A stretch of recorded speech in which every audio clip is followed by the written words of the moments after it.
Live team coverage continues here at home and abroad with ABC News foreign correspondent Maggie Rulli. She's in Lviv in western Ukraine. Inez de la Quatera covering the refugee crisis in Poland. And White House correspondent Mary Alice Parks is here with us in Washington. Let's begin with Mary Alice. Secretary of State Antony Blinken, we've just heard him say that American intelligence suggests that Russia may be planning to use a chemical weapon based on some false flag accusation that Ukraine is actually the guilty party, just to escalate, I guess, the violence and trying to achieve aims on the battlefield that they aren't able to with conventional weapons. Press Secretary Jen Psaki also addressed that. What can you tell us about that? Yeah, Terry, this is a major concern from the White House. We've heard them starting to talk about this more and more. Like you said, they're very worried that the fact that Russia has been using this language could be a sign that, in fact, Russia is planning something. They are on high alert. It's hard to imagine this war becoming even more horrible like that. But the White House pointing to the fact that Russia has in the past used chemical weapons on some of its own dissenters, that Russia has in the past sort of supported and given the green light to the Syrian regime that used chemical weapons. They say that these are both a sign that Russia could, in fact, do this again, and they want the world on notice. They want the world on high alert and prepared for this. It's also interesting that yesterday we saw talks again between the White House and Russia resume.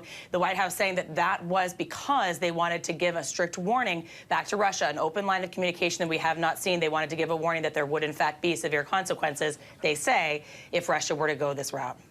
And you're right, Russia has used chemical weapons against the Skripals, the father and daughter in Salisbury, England, and against Alexei Navalny, the dissident, as well. And so, Mary Alice, what are you hearing now? We heard a question in that briefing about a U.S. citizen who was killed in northern Ukraine. Yeah, information is just coming out. They're trying to piece together, but it seems like they're confirming that at this point. What is really hard right now is that they are trying to keep track of which U.S. citizens are still there. This is something that the White House is constantly warning about, that unless a U.S. citizen is registered with the U.S. Embassy, the U.S. government might not know that a citizen is still in the country. We obviously heard for the weeks leading up to the invasion, we heard the U.S. government formally request that American citizens leave immediately.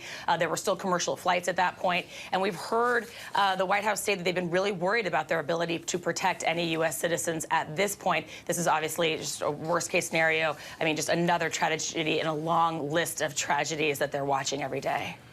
Yeah, it certainly is. Let's go to Ukraine now. Maggie, in Lviv, Russian troops have, quote, stalled on all fronts. That's what the UK military is saying. So what does that feel like in Lviv? Do people feel that the Ukrainian forces are holding off the Russians? And what are you seeing and hearing there?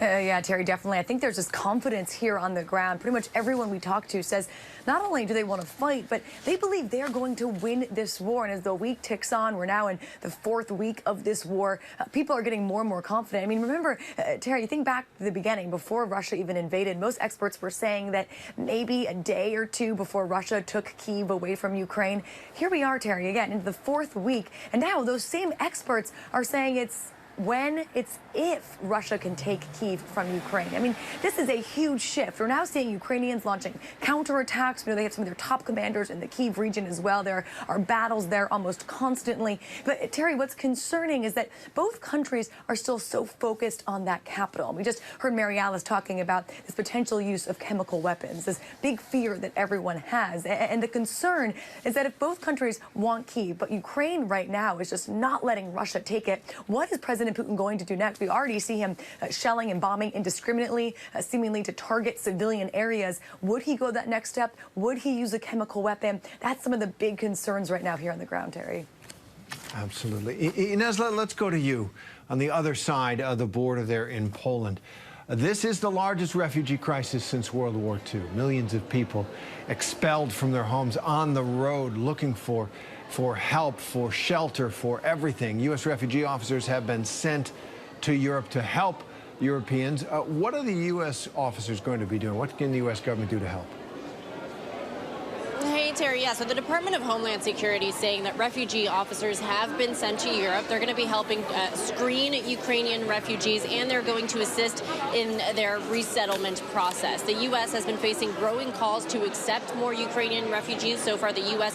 has only taken in a few hundred Ukrainian refugees. But the administration's position is that refugees would want to stay in Europe anyway, that they're not necessarily interested in coming to the U.S. And to be honest, it kind of lines up with what I'm hearing here on the ground.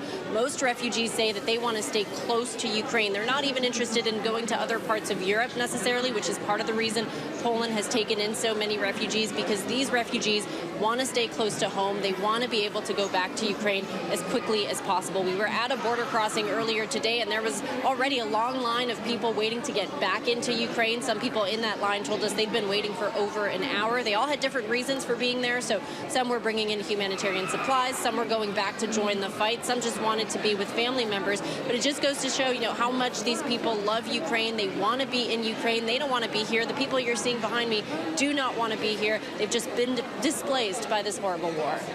Absolutely. You can see them just part of the crush of people that is an exodus out of Ukraine. And as Inez says, they want to go back naturally. Let's hope they do. Inez, Maggie, Mary Alice, thanks very much. Hi, everyone. George Stephanopoulos here. Thanks for checking out the ABC News YouTube channel. If you'd like to get more videos, show highlights, and watch live event coverage, click on the right over here to subscribe to our channel. And don't forget to download the ABC News app for breaking news alerts. Thanks for watching.